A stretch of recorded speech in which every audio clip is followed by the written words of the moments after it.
Okay, I think we'll go ahead and get started in fairness to those who are here and let people join. If uh, Carolyn and John, if you'll watch for latecomers and let them in if I don't see it. So my name is Paul Nelson. This is the 7th in a series of 9 sustainability talks. Thank you so much for being here. I hope that you've been before, and I hope you'll come in the future. So our goal is simply to try to have a topic each month that's germane to sustainability and the environment that we're lucky enough to have, and we're dedicated to trying to keep it around. Again, my name is Paul Nelson. I'm on the board. Wanted to thank everybody for being here and to thank the board members especially. And I wanted to thank Carolyn Newman as a board member, and Carolyn was instrumental in getting Casey to come talk to us tonight. The Woodlands Green, if you've not been to the website, thewoodlandsgreen.org, I'd like you to go there and look at the things that we do, the volunteer opportunities we offer, the participation that we have in events quite often in conjunction with the Woodlands Township, the Environmental Services Group. Those are opportunities to be invasive species, have a crew that goes out to try to do that. And we think we're making progress. At least we're getting more people involved, and that's an important one. I think we also, we do rain barrels at a discounted price. If you go to our website there, everybody needs at least 2 rain barrels, and we're the place to get them. You can get not only if you live in the or served by the Woodlands Water Agency, we not only give a discount price, but you can also get a discount on your water bill for some significant amount of money. So look at that. Again, thanks to all the board members that make this happen and here tonight. And thank you, Terry, our president, for sending out the emails and gathering participation. So you've read the invite. I wanted to stress that there was a link to Evolve Houston there that you can go to and haven't been, and try to do that to learn more in detail of what that group does. I also wanted to thank Casey Brown, the president and executive director of Evolve Houston. And again, you read what it says. Basically, we're trying to promote the use and conversion to EV in an effort to curtail greenhouse gases, and just air pollution and the other things that are negative from the alternatives.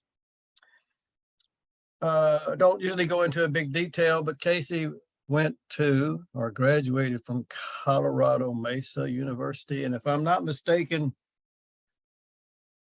is that in Grand Junction, Colorado? That's right, it is. I Beautiful had Grand not, Junction, wasn't Colorado. familiar with it, but that, and he also, I do know where Rice University is, and he has an MBA from there. So I'll be quiet now and we'll go. Again, Casey has a slideshow. I would like you to keep yourselves muted and probably unvideoed, that's a word. Until the end, I would take the questions that we gathered from the chat, and then we'll provide Casey an opportunity to answer those. And if you have comments, I'll read them if they're not too inflammatory. I get to be the judge of that. But anyway, thank you so much for being here. And Casey, let's take it over. Excellent. Thank you very much, Paul, for the introduction, and thanks everyone for having us today. Excited to share a little bit more about Evolve Houston, the electric vehicle space, a few basics about electric vehicles. So we'll go ahead and dive right in. As you have questions, as Paul mentioned, shoot them over to Paul in the chat, and at the end we can go through some of those for you. And there we go. So the agenda today that I've prepared, again, we'll speak a brief introduction of Evolve Houston, a few slides on that. I'd like to put us all on the same footing and foundation with respect to electric vehicles. And so we'll talk about some of the basics associated with electric vehicles. Then we'll really get into some meat here with regards to EV adoption today. We'll talk a little bit about the globe, a little bit about the US, a little more about Texas, and then a little bit more about the greater Houston area. And then we'll tie that back at the very end into some of the things that Evolve's doing to impact some of those numbers. So as a brief introduction to Evolve Houston, our mission, vision, and goal are listed here. A few of these slides will contain a few more words like this one, and some will be pictures, but I do want to go over this. It's important from my perspective. So our mission is to improve air quality and reduce greenhouse gas emissions by supporting and enabling the greater Houston area to increase EV adoption. Our vision is to make clean transportation and clean air a reality for all Houstonians. And I'll talk a little bit about why we chose EVs and what transportation contributes as it relates to greenhouse gases in the greater Houston area. And our goal by 2030 is to help support regional EV sales to reach a 50% share of annual new car sales. So think about that for a second, and I'll talk a little bit about EVs here in a few slides, but half of all new cars that are sold to be some form of an EV. That's our goal. Our founding members got together in 2019. That's a list of their brands there from left to right: NRG Energy, Shell, the City of Houston, CenterPoint, and the University of Houston. So very interesting group, very skilled group got together, formed Evolve Houston, and again, to address greenhouse gases by developing competencies and a team around EVs and focus on EV adoption. And we'll talk a little bit about that here in the next couple of slides. This is our geographic focus, the area highlighted in purple. So this is a picture of the state of Texas. These are actually broken by zip codes. You can start to see where the major cities sit. But we cover 13 counties, which is approximately 146 cities and towns, and runs around 6.5 million people in population. And those are 13 of 254 counties that you have in Texas. And you can see them listed there in the table on the left. And for those of you that might be a bit more visual, you can see them colored in the map on the right. Okay, so that's the geography that we focus on today. We've been asked to expand our geography. We'll talk a little bit about what we do and how we might be able to develop something that would be material for other cities to take a look at the model that we have here. Our structure is relatively simple. And before I really dive into some of these structure pieces, I want to highlight that Evolve Houston as a nonprofit organization really sits uniquely between sort of the public and the private sector. And what we do through these focus areas, core programs, and these KPIs is we really facilitate private investment, right? And so we really help the EV space grow by facilitating a great environment. We'll talk a little bit about what we target and what produces an EV in the roads of the greater Houston area here as we go through this. But our focus areas are awareness, availability, and accessibility. So I wrote access there, a little easier to chew on. We've got 3 core programs. I'll talk a little bit about those core programs now. We'll touch on them at the very end, but we have a consumer awareness program. A program is focused on education. As we go throughout this presentation, you'll find that education is a very prominent topic, and an individual's awareness or education or experience with electric vehicles is a dramatic factor on their decision making.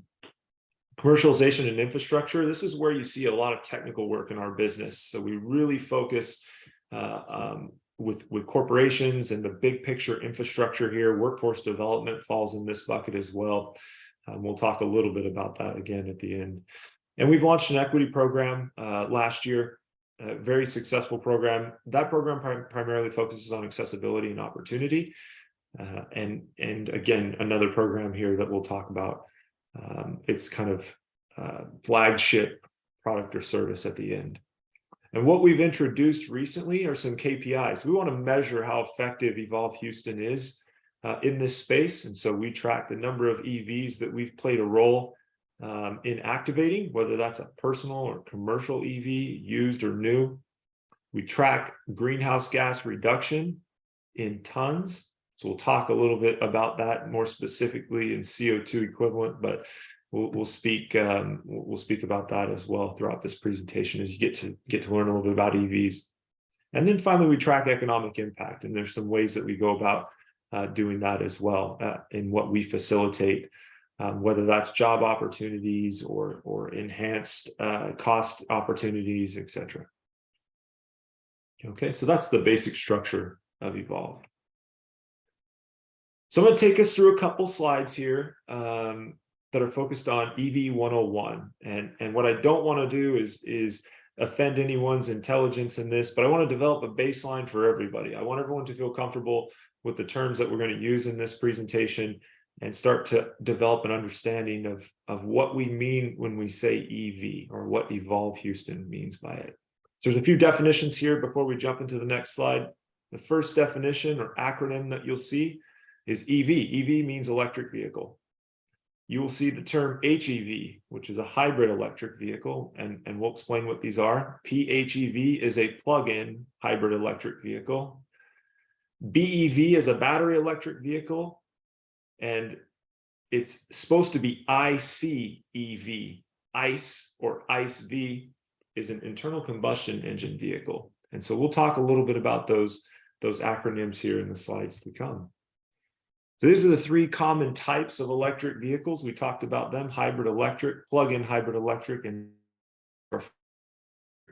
so HEVs on the left. These vehicles have an onboard battery, an electric motor system that's powered through most commonly regenerative braking. But you do put gasoline in these vehicles. These vehicles generate electricity into their battery, and then they harvest that electricity from the battery, and that enhances their MPG and some of their performance pieces. Some of them are capable of using their battery exclusively. However, most of them tend to rely primarily as a gasoline source. A plug-in hybrid electric vehicle has a larger onboard battery. That vehicle does plug in, and you can charge that battery through what we'll talk about with some of the EV infrastructure or charging units. This vehicle does still harvest electricity through regenerative braking. However, I think the key here is to understand that this one does stop it. You can put gasoline in it, does have a larger battery on board, and so you get a little bit more out of that battery. And finally, the BEV, when many people say EV, this is typically what people think of. So this is the full battery electric. There is no internal combustion engine located on this vehicle. These are very large, today in today's terms, very large batteries on board. This would be like what you think of when you see a Tesla. The picture here is of a Ford Lightning. We'll maybe chat about some of the models that are available now, but these vehicles exclusively charge with electricity. They harvest that electricity from the source, hold it in the battery, and they operate exclusively on battery motors. Okay. Throughout these slides, I'll kind of mention this now. It's in the small print down below, but Evolve Houston has a lot of great resources on our website. So Paul mentioned our website. You can go on our website. We've got an EV basics section. I want to encourage everyone to take those opportunities to review those. Don't feel intimidated or concerned if you maybe don't know as much as you'd like to know with respect to electric vehicles. Evolve's here to create a space and support for everybody, whether you're brand new to electric vehicles and you're just really curious, or you've been driving them for years. We want to make sure that we're providing resources for you and a safe place to learn more about electric vehicles, and more importantly, how an electric vehicle could impact your life. Okay. This slide's just a fun slide to pop up. There's a lot of different electric vehicle options today. You see some pickup trucks, you see some sedans, some SUVs, some hatchbacks. And what's interesting that I want to show here is as you get towards the bottom of these pictures, You see a school bus, you see a transit bus, you see a couple Class 8 trucks, you see delivery vans, you see box trucks. There's many different forms of electric vehicles coming out. I'll mention this at the end. Here, Evolve Houston will be putting on a pretty fun booth on April 19th downtown for the City of Houston's Earth Day celebration. We will have a Class 8 truck on display. It's pretty exciting to see and climb in and out of and learn about. And then some of these vehicles on this page will be available for free test drives as well. So we will be putting on what we call a ride and drive. It'll be a free test drive opportunity for those that are interested. Okay, so lots of different vehicles today, more and more coming out seemingly every quarter. If you follow our newsletter, you follow us on social media, we like to highlight those right when they come out in order to keep everyone informed. Okay, so we're going to dive in now that we've kind of learned a little bit about what are these electric vehicles and what does Evolve call them. Well, let's talk a little bit about the fuel mix or the electricity. Where do we get our electricity from, and what does that mean when we talk about emissions, and how should we think about emissions with respect to electric vehicles? Okay, so I'm going to give you a few slides here, and the reason I want to give you a couple slides is because there's some perspective here, and I want to start to enrich a little bit of our thinking around this. So the first piece on the left, this is from ERCOT. This was earlier today, and this is the fuel mix that's going into creating electricity. So this was just after lunchtime today, or at the time that I took my lunch. This is the contribution that you get from each of these sources, and a little bit, there's gonna be a little squinting here, but bear with me. As you look at that bar, it looks like 18% of our energy at that time was produced by solar, 23, near 23 and a half by wind, a very small amount of hydro, probably pretty negligible in the whole calculation here. A little bit of power storage has come on, not being used at all. Other has some very interesting aspects to it. You can jump on their website and read more about some of those. Predominantly natural gas. Natural gas is about almost 40%. Coal is near 11, and we have some nuclear. And so you can go on at any time and figure out what the mix is. They update this fairly frequently throughout the day. So if you're interested in seeing what the electricity mix is, go on there and check that out. And there'll be kind of a reason why I want to introduce that to you.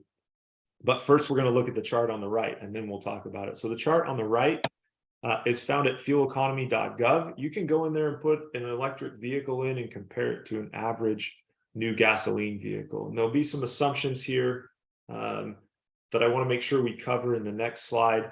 But this is really, this vehicle I put in here was a 2023 Tesla Model 3 base package. I used downtown Houston as the zip code. So you see 3 bars in that bar chart. Number one, the first one on the left is this car, which is a Tesla Model 3 2023 model in the zip code of 77002, which is downtown Houston. The average US, that car in the average US electricity mix looks very similar. You can see that the bar is only comprised of a light blue color, which is upstream emissions. And that's what we're looking at on the left. On the right, the far right part of that bar chart is an average new gasoline vehicle. That average new gasoline vehicle's greenhouse gas emissions is comprised of primarily tailpipe emissions, and we'll talk a little bit about what those are here in the next slide or two. And then you see the same upstream or very similar upstream component here, and we'll talk about that. And so as you start to type that information in, it's maybe not the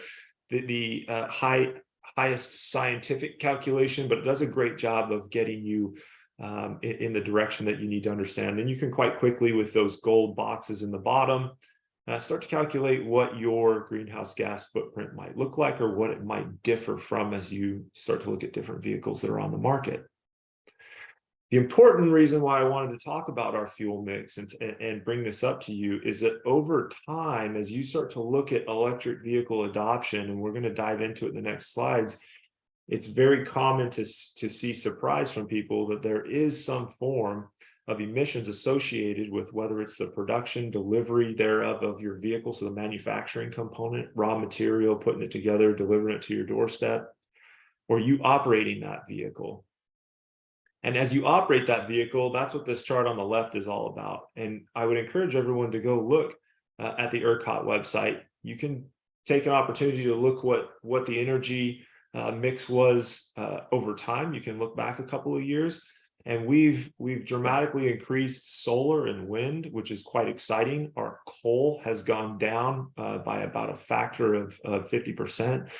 And so as you start to introduce electric vehicles onto the roads, and we're going to kind of tie all this together through this presentation, you'll see where we're at today, very early in the adoption curve. But when you start developing momentum with a couple of key pieces, and you start putting these EVs on the road, and we start becoming a bit more sustainable with the fuel mix that produces our electricity, you can have dramatic effects on a much larger scale. Okay, so the tailpipe emissions that we wander around the streets every day in Houston, those vehicles are very, very little.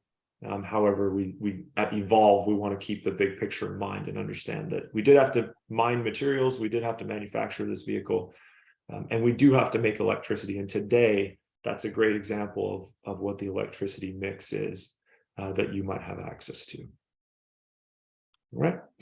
These next two slides is diving a bit deeper into this topic. So the University of Houston is one of our founding members. They're a very active member with Evolve. We do a lot of data with them. And this is part of a white paper that they put together focused on the life cycle comparison analysis. So life cycle comparison analysis, or LCA, that's commonly referred to as you get into the science piece of this, is really looking at cradle to grave. So we hear the term well to wheel quite often. This goes further than that. This is everything. And so when you look on the far left, that top section, those are really one-time things that happen, right? Material sourcing, manufacturing, assembly, and delivery of your vehicle. And you can see as you bump a couple columns over, you've got the internal combustion engine vehicle and the electric vehicle. So for example, in that first row, a lithium battery is something that you need. It's checked in an EV. It's not included in an ICE vehicle. Other manufacturing components, it talks a little bit about that, what that is apart from the lithium battery, and then the delivery of the vehicle, right? And then as you use the vehicle, that's the second section. That's the ownership, operation, and finally disposal. And there's some assumptions that go throughout this model as I show this waterfall chart on the next slide. But this gives you a good understanding of what to consider from a full cradle to grave greenhouse gas footprint with respect to an electric vehicle.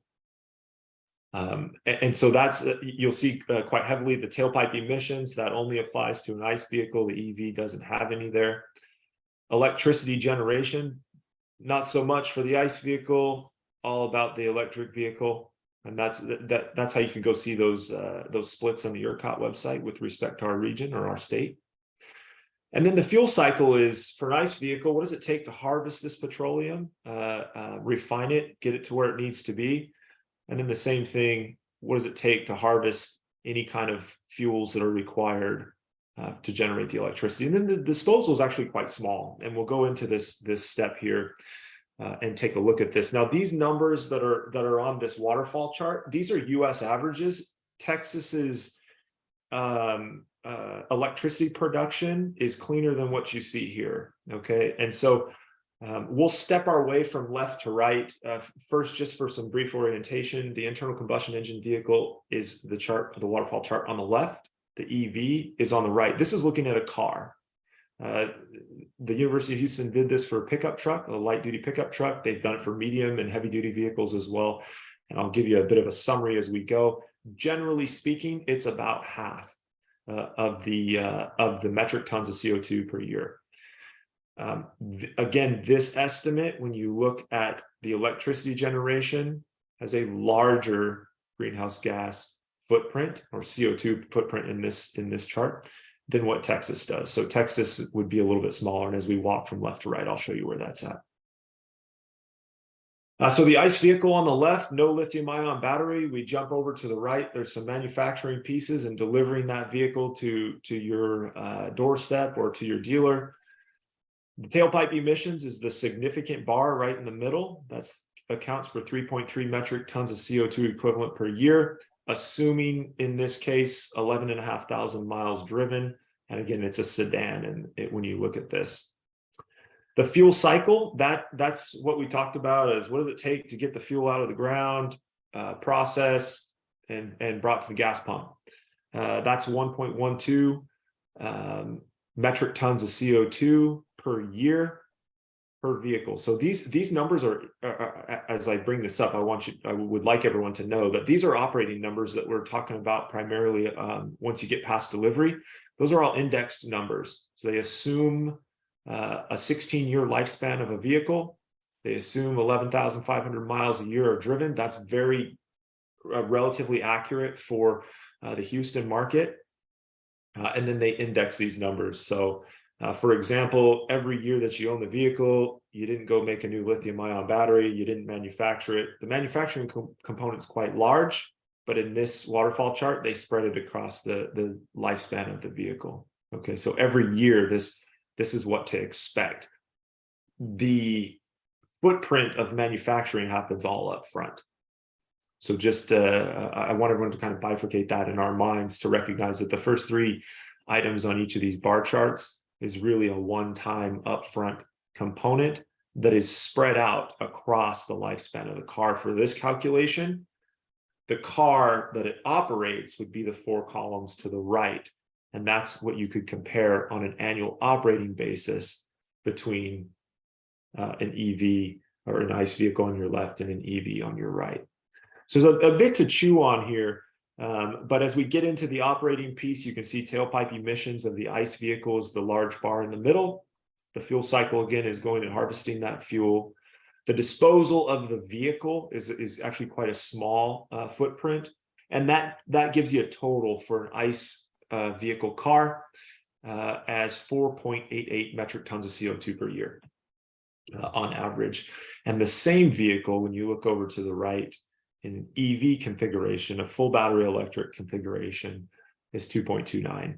And again, that electric generation bar in the middle of your chart on the right, which is the EV car, that bar is larger than what it would be in Texas. That's a US average last year. And again, I'd encourage you to if you wanted to dive deeper into how's my electricity made, how has it changed over time, go on that website and take a look at it. It's quite interesting to see some of the changes that are being made. But we're starting to go away from some of the traditional sort of coal.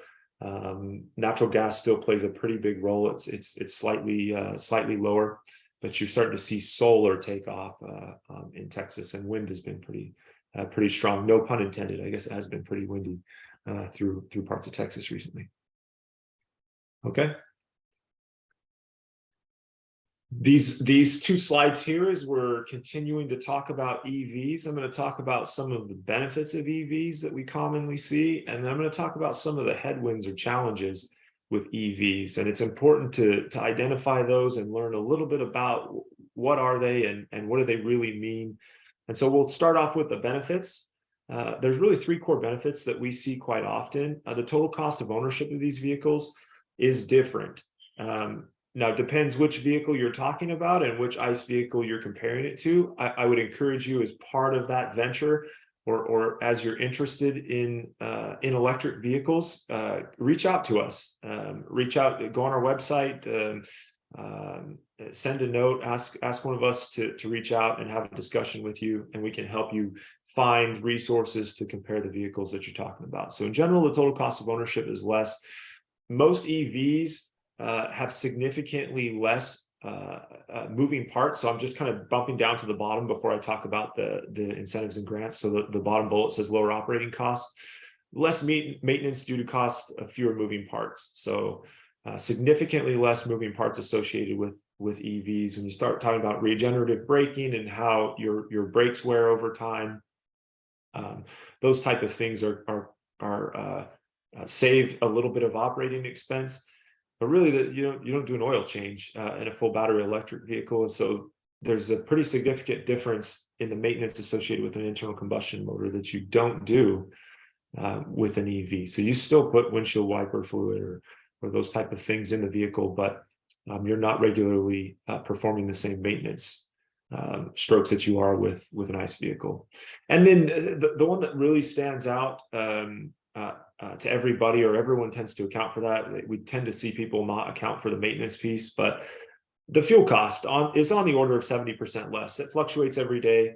Really easy for us to help you make that calculation and start to understand what it is. I think we had a good time with one person who had asked about what the pump price would have to be for the vehicles to be equivalent. It was a fun exercise to do. The pump had to pay that person a pretty decent amount per gallon to make the total cost of ownership balance out from an ICE vehicle to the EV that they were considering. And so anyways, operating costs that are tend to be significantly less.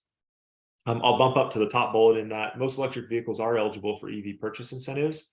It's interesting when you start to ask people about these purchase incentives. Most people don't know. I was actually surprised to see this number was as low as what Consumer Reports says, but 46% of Americans have not heard about any incentives.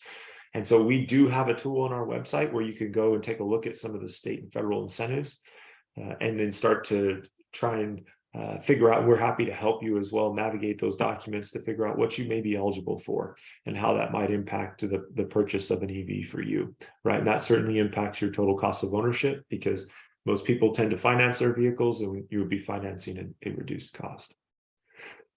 The second, not in any particular order here, but the second item will be on the top right there: reduced GHG emissions and improved air quality. So that's what we're talking about today. Transportation accounts for about 47% of greenhouse gas emissions here in Houston. So going electric can make a huge difference. Again, that's that concept that I wanted to bring together, that once the vehicle's manufactured and you're operating the vehicle, it's really predicated on the fuel mix to create our electricity. And over time, we are making changes in that. And so it's exciting to see, and there's great opportunities for you to play a role in that process as well. And then Houston, I thought this was really, really interesting to share. Houstonians drive a cumulative 140 million miles every day. And so when you start thinking about what that means, there's significant opportunity to change the air quality that we have here in Houston. So reducing the emissions is a big deal here. Finally, driving an electric vehicle is fun or a unique experience. And so those that have driven electric vehicles, we tend to get a lot of the same feedback with respect to the noise, the smoothness, how fast it is or how quick it is. A lot of the latest technologies included in these vehicles. They're exciting to drive. If you've never driven one, or you've driven one, or you've dreamed of driving one, come see us downtown on April 19th. We put on free public ride and drives on a regular basis. You get a chance to come out and test drive a vehicle through a loop. We get people that regularly get back in line and they want to drive the other vehicles as well. So we'll have some vehicles out there and some of our team helping people through some fun test drives. You get out on the Houston roads to drive this vehicle. So it's not going to be in a circle in a parking lot. We get you out on the streets and we give you a bit of an orientation before the drive. Get out, answer your questions while you're driving. And it tends to be a 5 to 10 minute drive. And you're back and you get to share some of your feedback and see if any of these are things that pop up to you. There are other perks. I like to throw this in. Our team is quite excited about some of these as well, but you do get some opportunities to priority parking. There's some places that offer free charging. There's other subsidies out there. So there's some exciting opportunities that you might be able to take advantage of in adopting an EV. And you know, a lot of this stuff's difficult to find. Again, reach out to us and we're happy to help you find some of this stuff. So this is kind of the most common headwinds. And the way that I've structured this slide, a lot of meat on this slide. So I'm going to walk us through this in a bit of detail, but in the blue, you'll see the common headwind. In purple, I share a bit of an evolved perspective here. And so I'm going to go from left to right. When you look across the industry, we do a lot of surveying internally. These are the common most three. Sometimes you get in and see availability might pop up a little bit. I'll touch on that briefly before we close the slide, but these are the most common ones. And what we tend to see in Houston is charging infrastructure, then vehicle cost, then range. When you look at a lot of reporting, these all tend to be very close together, distinctly different from anything else that people are worried about. And so I'll talk through a couple of these for you and share some of the information that we go out and seek and where some of this stuff is going. So the first one is the vehicle cost, right? According to Deloitte, they did a study in 2022.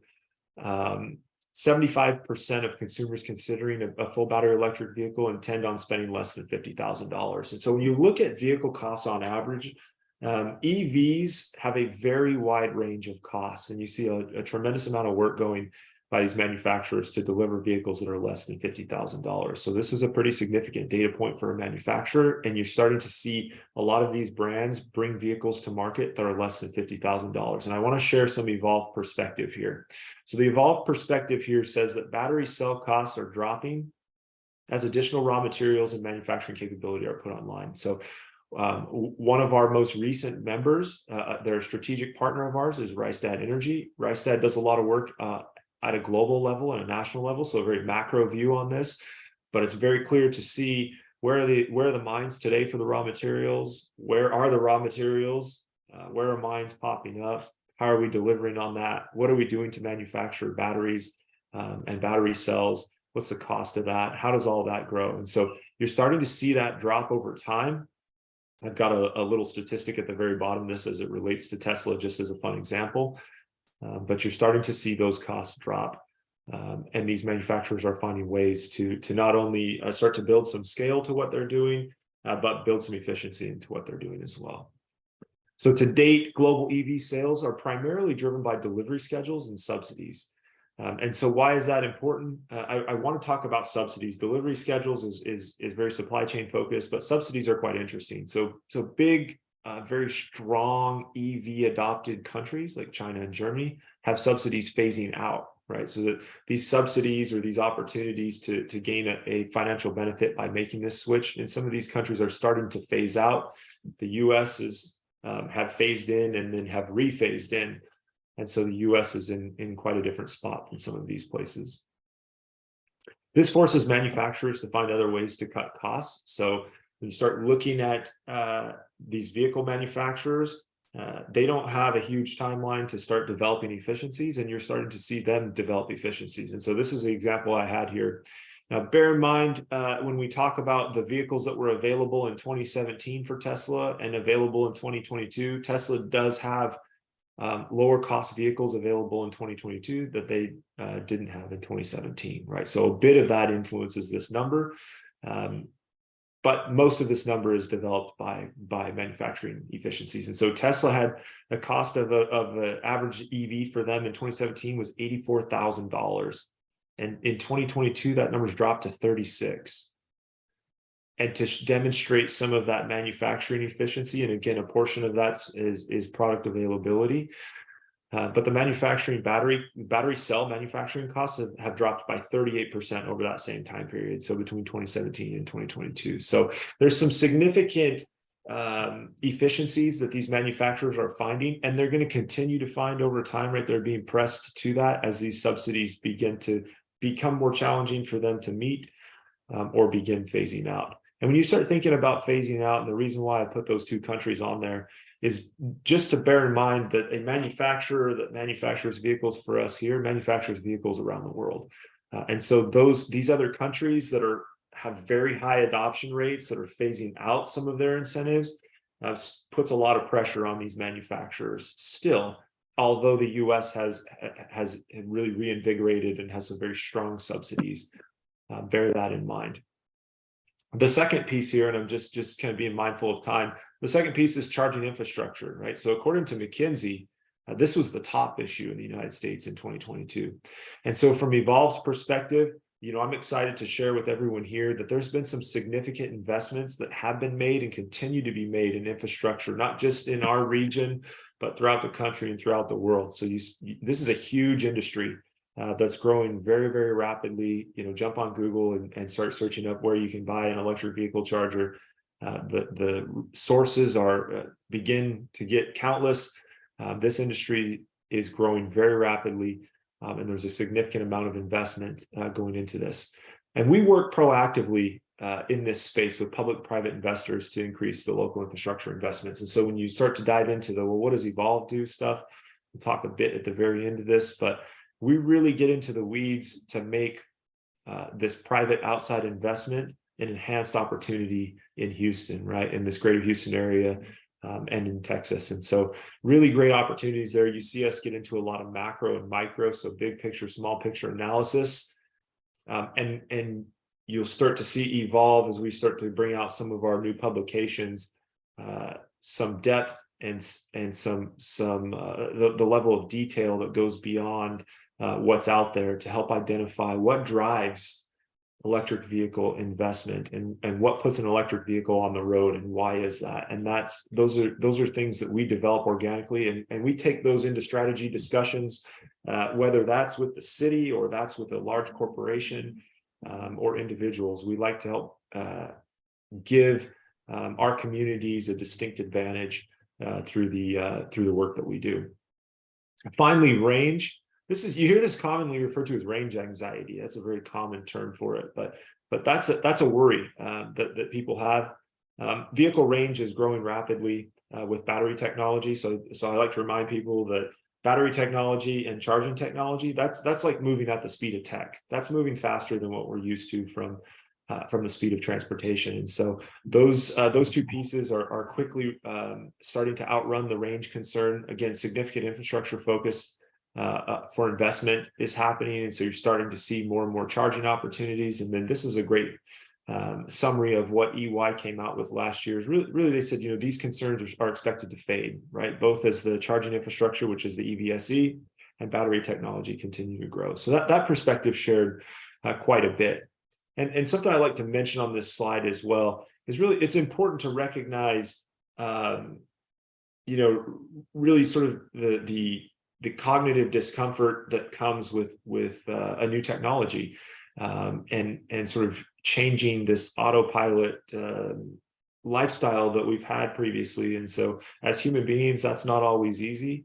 You can look back at adopting smartphones and some of the sort of discussion leading up through that. It's quite interesting to see. I argue sometimes that that's not the best example, but I want to keep everyone in this understanding that some of these things are tied a bit more to cognitive biases and concern versus some of reality. And so it's fun to share some of this. These are certainly challenges that people come across, but not just the region and Evolve Houston, but throughout the country and throughout the world, you see a tremendous amount of innovation and investment going into this space.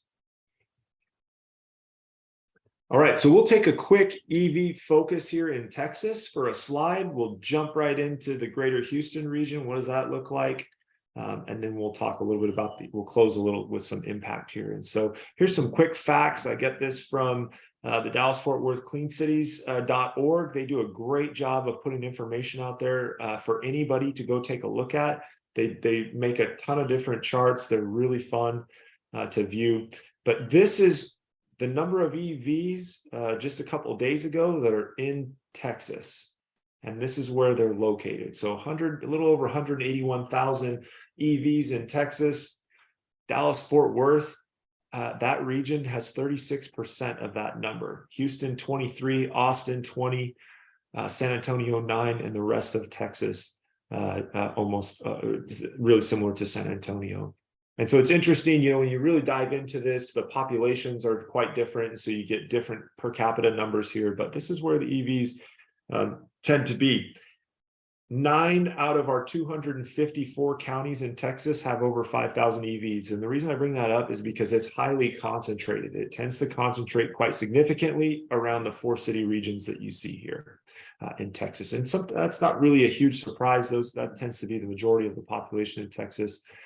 But I like to mention that today, very concentrated when you look at the state from a county perspective.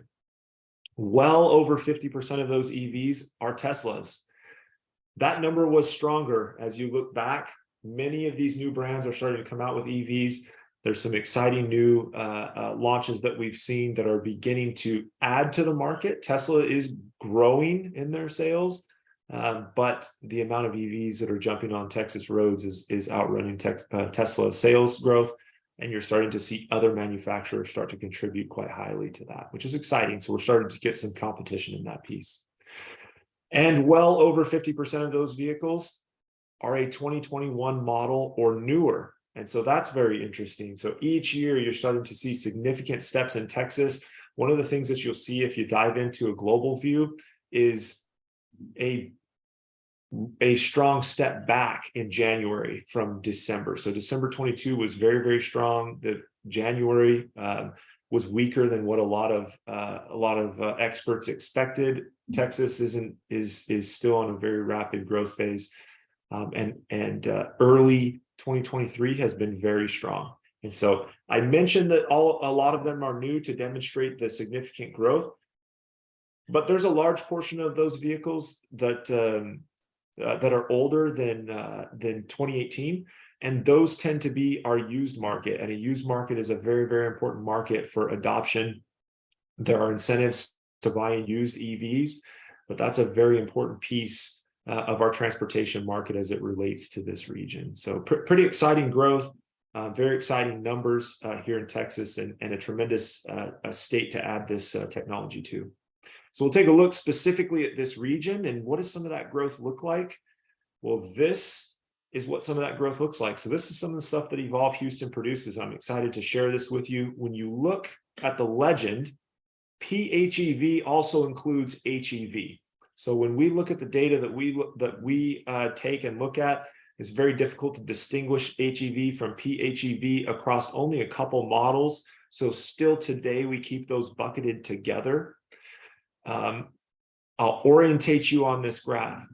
The blue curve, I talked about our goal. Our goal at Evolve Houston is to help our region achieve 50% of all new cars sold in the year 2030 to be some form of an EV, to be an EV. That's that blue curve. That's the predictive model. So in these years, this is where you'd have to be on track for that.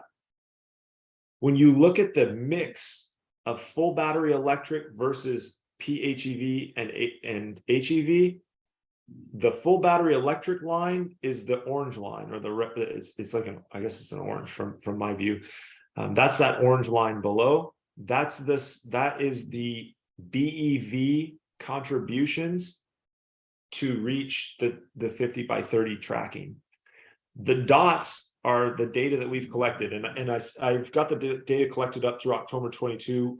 We've actually collected it through the end of the year. The data lags a little bit in order to collect all that information, house it, and then recover it and analyze it. But what's exciting here is you see that we start to lift off of this curve. And so in 2019 and arguably through 2019 into early 2020, flat, maybe down, looking down actually, as each month contributes. And then really in sort of early 2020 kind of starts to take off. We kind of had a bit of a hockey stick moment in our region there. And then very aggressive growth. You see a bit of a hiccup in the end of 21. The US average line sees a pretty significant hiccup in 21 as well. However, they saw it much earlier in 21.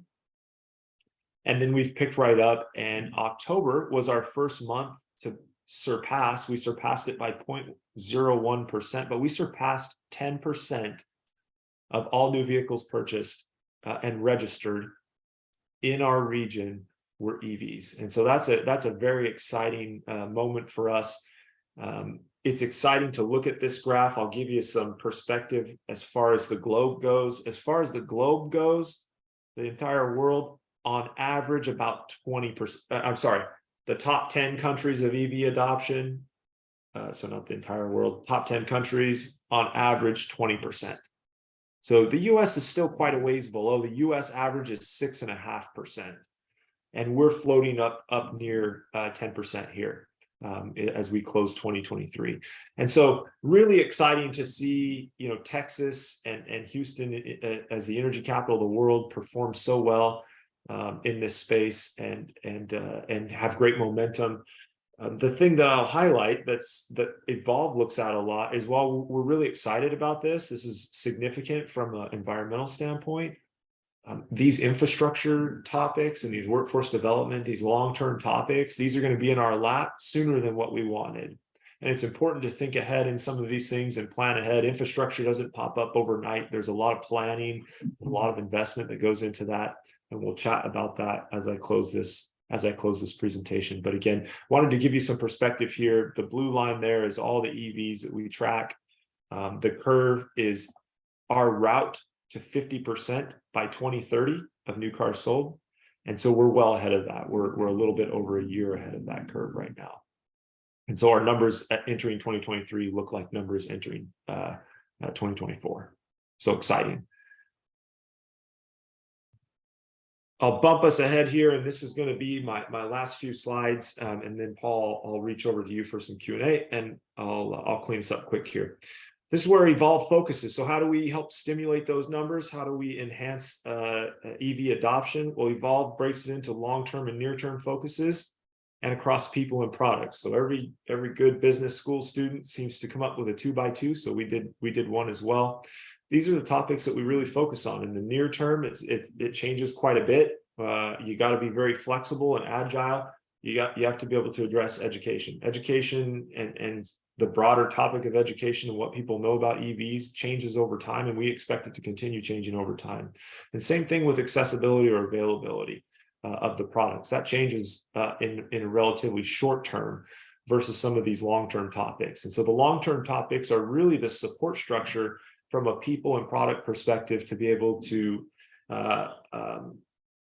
promote an environment for these electric vehicles to exist, right? And so I tell people all the time, you know, when the country got our interstate program, the number of vehicles that our country had jumped up quite a bit. So it's just about creating the environment, and the infrastructure piece is quite critical. When you look at the top 10 countries of EV adoption, the US fares very poorly with respect today to public charging infrastructure versus how many EVs are on the road. And then you start to look at some other countries who tend to have a lot of public chargers, nearly 1-to-1 or even better of public chargers to an EV that's on their roads. Now they live a bit differently than how we live here in Texas, but there are some conclusions that we can draw from that information. And infrastructure is a long-term topic, again, that doesn't pop up overnight. There's planning and investment and permitting and all sorts of stuff that are associated engineering that happens there. That's a much longer cycle, even today with some of the supply chain issues, than buying a vehicle. And so we like people to think about this. These are big topics that Evolve gets in the background that not all of us get a chance to see every single day. And so with these 4 topics, I wanted to just briefly touch on them as I close this presentation. What are some examples that Evolve does here? We have our consumer awareness program focused on education. We put, I'll speak on the left here. That picture is a picture of our booth right after we set it up at the Houston Auto Show. We put on a little over 10 events a year. We certainly participate in a bunch of events as well. We're the presenting sponsor of the Houston Auto Show back in January. We've signed a contract to continue that position for the next 2 years. And so we're excited to really bring a lot of electric focus and environmental understanding to the city through that event, right? That's the type of event that brings about 100,000 residents from Houston out to experience these vehicles. And that's an event, if you're interested in a big ride and drive, we put on a very fun, unique electric ride and drive at this event. And we're really working hard with Automotive Dealers Association to make sure that the Houston Auto Show is a very unique, incredible experience from an electric vehicle standpoint. We do a lot of social media through this program. We have a weekly newsletter that you can subscribe through on our website, and there's the test drives. What's interesting here, when you look at some consumer report data, education, I won't drive through those bullets. It basically, we'll quickly, 44% of Americans have seen a BEV, 17 have been a passenger in one, 7% have driven one, and 2% own one. And so that's on average across the US. When you start to look at the data, the increase in experience with the technology significantly reduces one's propensity to say, I'll never buy an EV. And so a part of this education content is exposing people to these opportunities, but giving them the knowledge that they're looking for, and providing experiences that our community can choose to come out and be a part of. So quite exciting. That's what we do. That's one of our near-term focuses. Another near-term focus is accessibility and availability. And while we do work quite heavily with manufacturers and infrastructure companies to make sure that the availability and accessibility to products is there, we focus in some of our underserved communities, and this is an example of that. This is in our equity program. We launched a micro grant initiative. So Evolve Houston gives grants. You can apply for those grants on an annual basis. Jump on our website, follow us, and we'll be able to keep you abreast of when those come out. And this is who we gave grants to this year in our first round. The topics were on the left. Increased access was a big topic. Greenhouse gas reduction and economic expansion were the other two topics that were up front here. All of the grants went into historically disadvantaged communities, and you can see what types of organizations or individuals applied and won grants. Going through the process, we expect, we've received really strong KPIs for this, but we expect on an annual basis to affect greenhouse gas emissions in our pilot program of this of over 200 tons annually. It shakes out to be closer to 250, but 200 tons annually or over that is a pretty significant dent, while also offering a tremendous amount of education, a very large economic stimulation or opportunity situation there as well. So quite exciting from that perspective. This slide, unfortunately, we didn't have a chance to collaborate on this presentation with Lone Star College, but I did reach out to them, and this is information I gathered from them. Evolve Houston was part of a very big EV announcement that will certainly affect Houston with respect to Hertz recently. And this is a picture on the right of part of that deal that we helped work with Hertz on for the city, of them donating that EV to Lone Star College North Harris for their new program. And their new program is called the EV Charging Station Maintenance Technician Program. It's a 2-semester program. They focus on installation, troubleshooting, and networking. They do have a prerequisite requirement for that, and that prerequisite is also served through their community college. And it really focuses on the basics of electricity. That program is scheduled to begin in January of 2024. Again, it's a 2-semester program, so short and sweet opportunity to retool and restaff and move into the EVSE industry. Registration starts in October, and expect to see the launch on their website in June. And really what they're aiming here, it's quite fun to collaborate with them. They're great partners. Is they want to help support TxDOT's charging station plan, but they also want to bring charging stations to historically underserved communities in North Houston. And so really exciting to be part of donating such a valuable product to the school. Many students and professionals will put their hands on that EV and learn new skills that will bring them into a world of opportunity and an industry that will certainly contribute to an improved environment in our great city and beyond. Finally, our infrastructure focus. This is where we put reports out. So this is our RISE report. We call it the Regional Infrastructure Strategy Report for Electrification.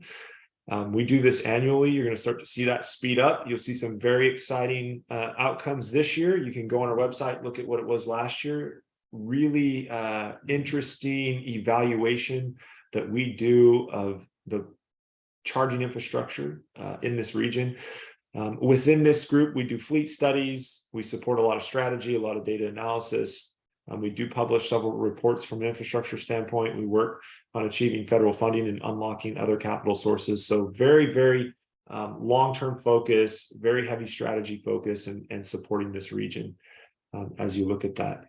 And the last slide that I have for us today is some of our events. I'll leave that up and I'll turn it over to Paul for any questions that we might have if there's time to do so. I kind of ran us right to the bitter end.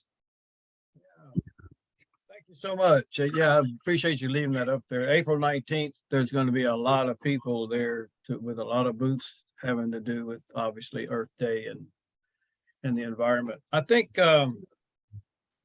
I will read, I did want to say that you answered one of my questions later on after the 50/30 is not just, um, it's not just battery operated electrical vehicles, right? You've combined it. Yeah, it's a full mix. And Paul, maybe if I could just add to that mix, so maybe we'll call it product mix, but that BEV, PHEV, HEV mix has changed over time. The BEV has grown quite significantly, and today it represents a little bit over half of that number. So those vehicles are picking up a lot of steam when we look at that mix. And when you look at the two curves, you start to see it accelerate just a touch more. Yeah. I have a few questions that come. I wanted, this one's the hypothetical. It's something, I'll read this, something I've struggled with and hoping you can provide some insight. How do I decide between the following two options as far as total environmental impact? A, continuing to operate an older gas-powered vehicle, right? Or buy a new one, considering the fact that, well, and I think I assume the question to mean that I've had a regular combustion engine for 8 years and I've driven around for 8 years and now I have maybe 2 more years left. Do I continue to drive it or do I buy a new one? Yeah, we get a lot of questions like this, and they're fun questions because they're so personal when we work with folks. So certainly encourage folks that ask this question to reach out to us and make some time to run through some of our calculators. But it really starts to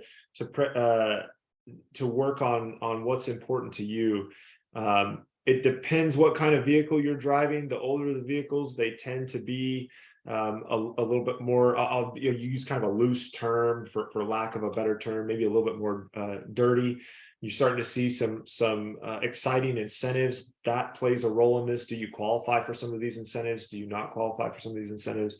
And what type of vehicle do you want to get into next, right? And so if you're pretty open to the vehicle that you get into next, there's some relatively low costs, which end up being for those of us that are frugal, great opportunities to get into and maintain a low operating expense. But we certainly recognize when we work with people, these are big purchase decisions. This isn't like something that we do once a week, and we're not talking about $10. We're talking about most people finance these vehicles, and so there's a lot of factors that go into that. So that's a tough one to say without having a lot of detail around it. But I encourage people to reach out to us and say, hey, this is what I drive today.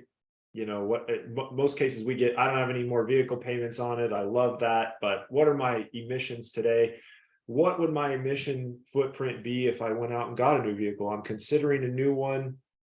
And how does that contribute to that? And what I mentioned, that the manufacturing component of an EV has a higher greenhouse gas footprint than an ICE vehicle. And you start to look at spreading that over the useful life of the vehicle, and then what your energy mix is, where you reside today, and how that relates to your electric vehicle. There's some significant factors there. We've had some folks who have included solar panel and on-site battery storage in their homes into those discussions, and so there's a lot of variables there. That's a good answer, because I think that was one of the things I really liked about your presentation, is that too often it's you have lopsided arguments, and a lot of times the people who are supportive of EVs would underplay the problems it causes during construction and the batteries, etc. But you've included that in the waterfall charts basically, and I think that's important, that we looked at both of them. Both of them have some negative impacts, but we seem to think that EV overall is less impactful. And I think that was clear to point that out. The question here is, how would the waterfall charts change as EV batteries are recycled or repurposed? And I know they're making headway with that, so I assume that would make it better. Yeah, absolutely. Again, newest member, Rystad Energy, they're a strategic partner of ours. They track that quite closely with recycling plants and opportunities to reuse different components. That will make a significant change in the manufacturing part, right? The initial piece, that's the one-time piece that I showed. And then when you start to look at the back side of it, tends to be the bigger footprint over time. And you know, I like to remind people that our energy mix, how we develop, how we create electricity is such an important factor as well. And as that changes over time, that tends to have a pretty significant dent in that. So when you look at the manufacturing piece, the recycle reuse component is a big deal. That's also not just a big deal for vehicles. You know, one thing that people don't consider when you look at, you know, 10 years ago, when we looked at batteries, we all thought that, you know, batteries that I buy at the grocery store, the ones that I put in my electric drill, that type of stuff, as EVs have come on, significant change in the demand for those raw materials and those plants, and that's why those costs are quite high today. But battery storage, people forget about, and there's so many pieces that go into this story. But on-site battery storage, whether that's at your home, in your garage on the wall supporting solar panels, or that's at a large corporation in their parking lot to harvest electricity from solar. I use solar as an example because it's quite popular here in Texas, in this part of the country. You can't, we've never had this ability to store electricity like we have. Repurposing batteries to do that is a significant reduction in having to remake that battery or make a new one that can be used on site to harvest solar and then dump right into your EV that's on site, whether that's in your garage at home or back into your house to use. Or corporations are quite interested in that because it gives them the ability to improve their sustainability or their focus on the environment, but it also allows them to control their energy costs a little bit more as well. So you can't really leave out the cost piece. Those corporations sure love that piece too. I had asked the group to tell me if they have a EV and what they thought. They said one of them, I have a 2023 Chevy Volt. Love Okay. it. Been driving plug-in hybrid or EV since 2012. And Very cool. I personally have a Nissan Leaf that's going on 1.5 years old.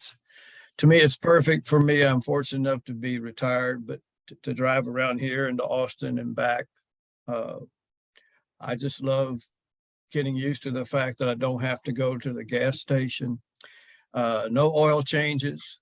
Yeah. One thing I do is rotate my tires. And so I think you just start to learn those. There's a lot to that, a lot to be said about just the maintenance costs that you used to go through. Yeah. Go ahead. Paul, I'd just add to that, people, those of you that are interested in driving one, come out to our event. That Earth Day celebration is going to be a fun event. Come out and find me. I'll be there. Pick one of our vehicles and go take it for a drive. If you want to drive all four, we're targeting 4. So it'd be exciting to have 4 different vehicles there. Go drive all 4 of them. It's a fun experience. Be surprised how quickly they accelerate. You forget they're kind of like I like to compare them to a drill. As soon as you push the pedal, it's going, and I think that's important too. They're not sluggish. Final one on that, we have a 2022 Tesla Y, the supercharging infrastructure. Very cool. Of our decision to select a Tesla as our EV.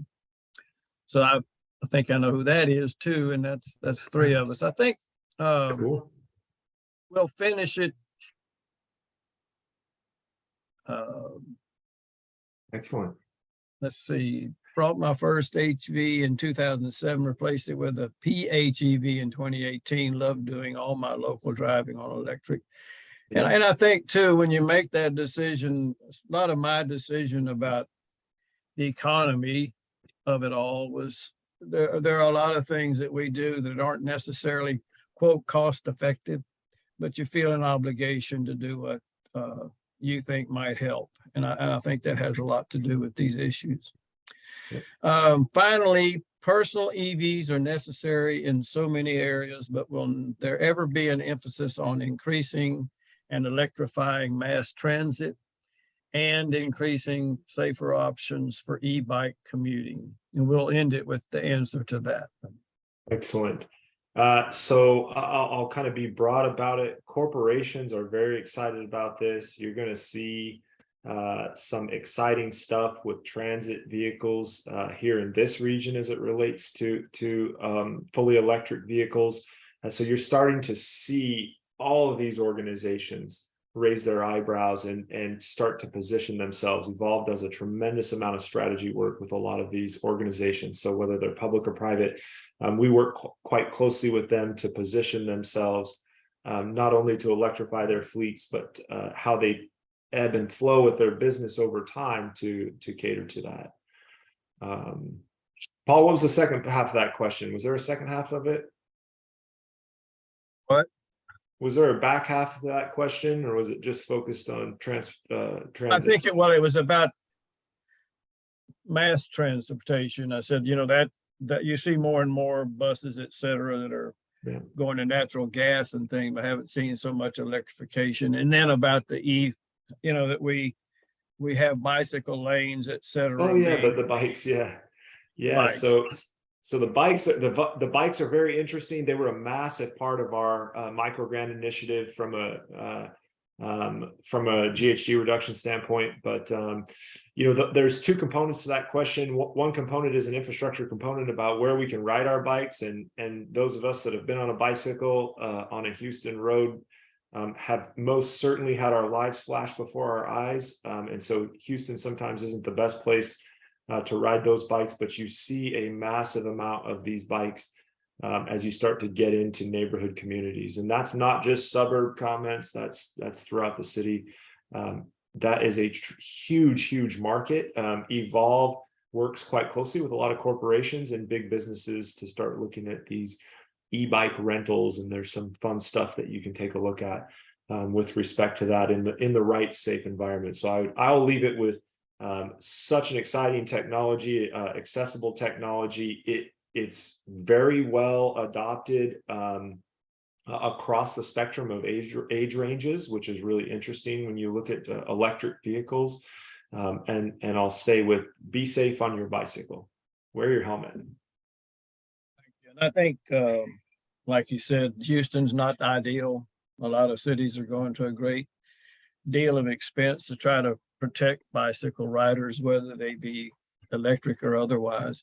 I think a final question, I'll put you on the spot. We have recorded this presentation, and I wonder if you'd be all right with us putting it on the Woodlands Green website as a Facebook type presentation, so we can repeat it and have our friends. Sure. Yeah. All right. So the answer, can we have access to your slides? The answer is yes. I said, John will try to put this on to the woodlandsgreen.org. And again, you can access the full thing within a few days normally. Cool. So I really do appreciate it. Casey, it was a great presentation. I said, I think I have tried to pay attention. And before I forget, there's also, I have heard, and I believe I took advantage of a $7,000 federal income tax credit. So a lot of those are still there. I think it depends on who you buy it from and when, but I think that it's a big document. We spent a lot of time distilling that information as it relates to Houstonians. And so as people have questions about that, we recognize that you're busier than you've ever been. We want to be a resource of accurate information and fact-based information. And so reach out to us if you're having a difficult time navigating some of the requirements around that. And if you're interested in an electric vehicle, that may influence some of your decisions about the vehicles that you might be interested in as well. And so we'll help you kind of navigate those topics, and we can talk about what that looks like over time and how that may change for you over time. Again, for a lot of reasons, I've tried to follow this topic pretty carefully. And I really think that what you've done tonight is put a whole bunch of it in one spot for it, and I really appreciate that. Excellent. You Appreciate bet. everybody for coming. There's on the chat, it does say you can go to youtube.com at the Woodlands Green and see the lectures, not only this one, but the ones prior and in the future. So once again, Casey, I really appreciate it. I appreciate everybody showing up, and hope you'll tell your friends about it if they weren't able to or did not attend. We'll have another one on the 27th of April, where our own Bob Daly will speak about organic gardening. He's retired now, but he's writing books, he's doing blogs, and he's master gardener, and many of you know him, and he'll be sitting with us and talking about all the benefits of organic gardening.